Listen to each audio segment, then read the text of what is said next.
দেখুন প্রাকৃতিক চিকিৎসার কি দারুণ রেজাল্ট। জিনাকে ডাক্তারবাবু বলেই দিয়েছিলেন যে এনার হার্ট এতটাই খারাপ আছে যে ওনার হার্টের অপারেশন করা যাবে না। তার কারণ হচ্ছে ওনার কিডনিও ফেলিওর আছে, কিডনির ক্রিয়েটিনিন যার 11.85। তো এরকম ধরনের পেশেন্টকে না ডায়ালিসিস করতে পারছে হার্ট খারাপ আছে বলে, আর না হার্ট অপারেশন করতে পারছে কিডনি খারাপ আছে বলে, তো ওনাকে মোটামুটি বাড়ি পাঠিয়ে দিয়েছিলেন যে আপনার আর কোনো ট্রিটমেন্ট নেই। তো আমরা যেখানে এলোপ্যাথি ট্রিটমেন্টের শেষ, আমরা কিন্তু সেখান থেকে শুরু করেছিলাম এবং সেই পেশেন্টের রেজাল্ট দেখে নিন, ওনার বাড়ির লোকের মুখেরও কথা শুনে নিন যে কত সহজে হার্ট ব্লকেজ 7 থেকে 8 দিনের মধ্যে ব্লকেজ খুলে গেছে এবং তারপরে কিডনির প্রবলেম ছিল, সেটা এখন সার্ভাইভ করে উনি এখন দারুণভাবে বাড়িতে আছেন। জিনার কনসাসনেস চলে গেছিলো, মানে শরীরের কী যন্ত্রণা আছে, কী কষ্ট হচ্ছে কিছু বুঝতে পারতেন না। খিদা পেলে, ঘুম পেলে, পায়খানা পেলে, পেশাব বলে কিচ্ছু বুঝতে পারতেন না। বাড়িতে পায়খানা পেশাব সমস্ত কিছুই কিন্তু বিছানায় করতেন। সেই পেশেন্ট এখন দারুণভাবে ডেভেলপ হয়ে গিয়ে উনি এখন সমস্ত কিছু ঠিক করে নিয়ে বাড়িতেই আছেন।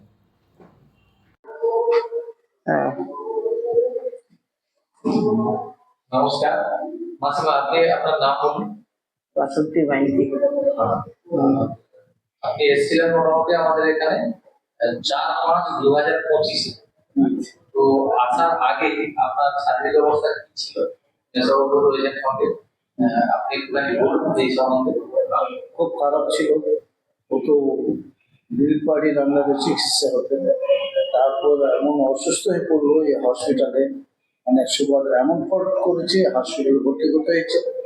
হসপিটালে চিকিৎসা দিয়েছিলেন 3-5, তারপরে একটু সুস্থ হয়ে ঘরে এসে আবার ওরা বললো যে ক্রিয়েটিন 10.84 হয়ে গেছিল, 8.4 হয়েছিল, 10.84।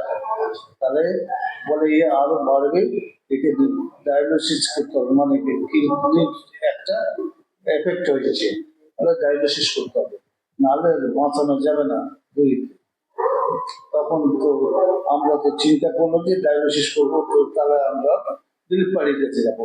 সেইভাবে প্রস্তুত হঠাৎ আমার জামাই আপনার সন্ধানটা পেয়ে আপনাদের কাছে পেয়ে এসে, তারপর তো আপনি তো বললেন যে না কোনো ওষুধ খেতে হবে না আমার ওখানে। তারপর সেখানে ভর্তি হলাম আপনার কাছে। ওতে আগে কি কি ওষুধ খেতে হতো? আগে তো ওই তো গ্লাইজিট 80, হ্যাঁ সুগারের ওষুধ, আর প্রেসারের হচ্ছে অলমোস্ট।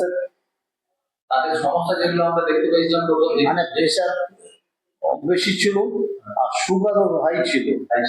হ্যাঁ, আর হাঁটতে গিয়ে উনি হাঁটতেই পারতেন না, মানে আগে না হাঁটতে পারতো না। ওয়েটটা 68 কেজি ছিল। হ্যাঁ, 68 কেজি ওয়েট ছিল, হাঁটতে পারতো না। তারপরে এখানে আসার পর 1 সপ্তাহ চিকিৎসার পর আমরা পরীক্ষা করলাম। পরীক্ষা করতে দেখলাম যে আমাদের 1 সপ্তাহ পরে আপনার এই ট্রিটমেন্টে আমাদের ওরা বলছিল যে ক্রিয়েটিনিন ক্রমশ বাড়ে, কমে না, কিন্তু ক্রিয়েটিনিন কমে গেল 10 থেকে 10.84 ছিল, সেটা কমে 8.4, 8.4 হয়েছে 1 সপ্তাহ। হ্যাঁ, 1 সপ্তাহের মধ্যে। এবং সুগারও নর্মাল হলো, আর ওয়েটটা 63 কেজি হয়ে গেল। হ্যাঁ, আর 68 ছিল, 63 কেজি হয়ে গেছে 1 সপ্তাহ পরে। কিন্তু যে সুগার নর্মাল হলো আর প্রেসারও নর্মাল হলো। সুগারের ওষুধও খেতে হচ্ছে না, আপনি তো নিষেধ করলেন, কোনো ওষুধও খাইনি, কিন্তু আপনার ট্রিটমেন্টটা স্বাভাবিক হয়ে গেল। আরো যে সমস্যা চলেছিল, শারীরিক সমস্যা, যে হাঁটতে পারতেন না, ছিল, হ্যাঁ হাঁটু ব্যথা ছিল, হাঁটু সোজা, আঙুল ডান হাতের আঙুলটা তো সোজা হয়েছিল, বাঁকাতে পারতাম না। এখানে এসে একটু বাঁকাতে পেরেছে, আর হাঁটার চলাটা একটু করতে পেরেছে, মোটেই হাঁটতে পারতো না।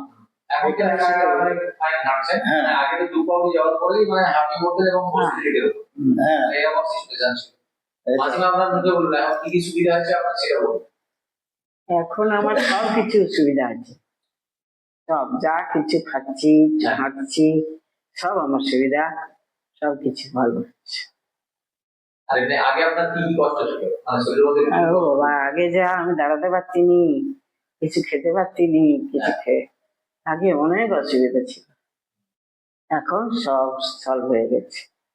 হ্যাঁ তারপরে আমি আগে একটা জিনিস দেখতাম যে আপনি বারবার ভুলে যাচ্ছিলেন, হ্যাঁ হ্যাঁ মানে স্মৃতিশক্তিটা মানে আপনার শরীরে কখন কি অসুবিধা হচ্ছে সেটাও আপনি অনুভব করতে পারতেন না, মানে কখন পায়খানা হচ্ছে কখন পেশাব হচ্ছে সেগুলো আপনি বুঝতেই পারতেন না। না তো এই সিচুয়েশন গুলো বদলে গেছে। আজকে ধরুন আপনার 4-5-2025 থেকে আমরা আজকে বসেছি সেটা এখন কমেছে। 7-7-2025, হুম। 7-7-2025 মানে এই মোটামুটি 7-7-2025 মানে আমরা প্রায় এখানে কতদিন থাকলাম, মানে 4-5 নয় 4-6-2025 এসেছিলাম, মানে প্রায় 1 মাসের একটু বেশি হয়েছে।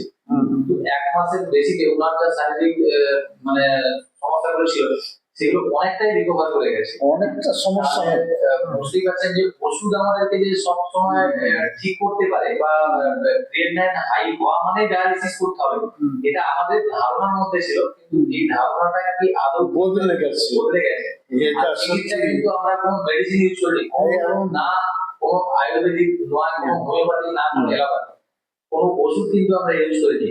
আমরা শুধু নেচারের শক্তি কিভাবে শরীরে অ্যাপ্লাই করতে হয় সেটা অ্যাপ্লাই করে শরীর এমন একটা ইন্টেলিজেন্স মেশিন, সে কিন্তু কখনো অসুস্থ থাকতে চায় না, সে কিন্তু অটোমেটিকলি ঠিক করে নিতে পারে। এটাই হলো আমাদের শরীরের ক্যাপাসিটি। আমাদের শরীর কিন্তু কখনোই কোনরূপ অসুস্থ থাকুক এটা কিন্তু চায় না। তার জন্য তাকে যদি একটা নির্দিষ্ট এনভায়রনমেন্ট দিতে, যেটা নেচার আমাদের জন্য অ্যাভেলেবল রেখেছে, সেই কৌশলে আমরা যদি সত্যি সত্যি মানে সবাইকে রাখতে পারি, তাহলে দেখবেন আপনার শরীর ঠিক হবে না এরকম কোনো জিনিস না, মানে অতি সহজে ঠিক হতেই পারে যে কোনো কন্ডিশন। যদি কখনো ডাক্তার বলে দেয় যে না এটা আর কিছু করার নেই, ধরুন নার্ভের প্রবলেম আপনাকে বলেই দিয়েছিল যে এটা ঠিক হবে না, সেটাও তো ধীরে ধীরে ঠিক হচ্ছে। তাহলে শরীর কি করতে পারে শরীরের উপরে ভরসা করাটা আমাদের উচিত বলে মনে করি। আপনার সেই ব্যাপারে যদি কিছু বলার থাকে তাহলে বলুন। আগে যে শুধু ওর মাথাটা ঘুরতো, কথাগুলো মনে রাখতে পারতো না, মাথাটা একটু গন্ডগোল ছিল এসছিল তখন, সেটাও কিন্তু সেটা আর এখন নেই। সেটা আর মাথাটাও আর ঘুরে না। ওটা একটা ট্রিটমেন্ট করিয়েছিলেন? হ্যাঁ না না সেটা এইখানে আপনারা ট্রিটমেন্ট এখানেই ঠিক হয়েছে। হ্যাঁ, ট্রিটমেন্টেই চলছে, আর মাথা ঘোরানোর রোগ নেই, আর স্মৃতিশক্তি আর অত বিলোপ হয়নি। হ্যাঁ, নিজের যে মানে শরীরে যা যা কন্ডিশন আছে এখন অনুভব করতে পারছেন, সমস্ত কিছু নিজে করতে পারছেন, হাঁটাচলা করতে পারছেন, বা একটু হাঁটলে যে হাঁটতে করতেন সেগুলো সমস্ত কিছু না কোনো সমস্যা নেই আর। এখন আর সেরকম নেই, এখন হাঁটতে পারছে, অন্তত নিজে ছেড়ে দিলেও হেঁটে চলে যাচ্ছে। তাহলে এই যে ম্যাজিকের মতো যে কাজ হয়েছে, এটা আমরা অভিভূত সত্যি। তাহলে এই চিকিৎসাটা আমরা জানতাম না। আমাদের চিকিৎসার প্রতি মানুষের ভরসা পাওয়ার জন্য আপনাদের কি বক্তব্য আছে যদি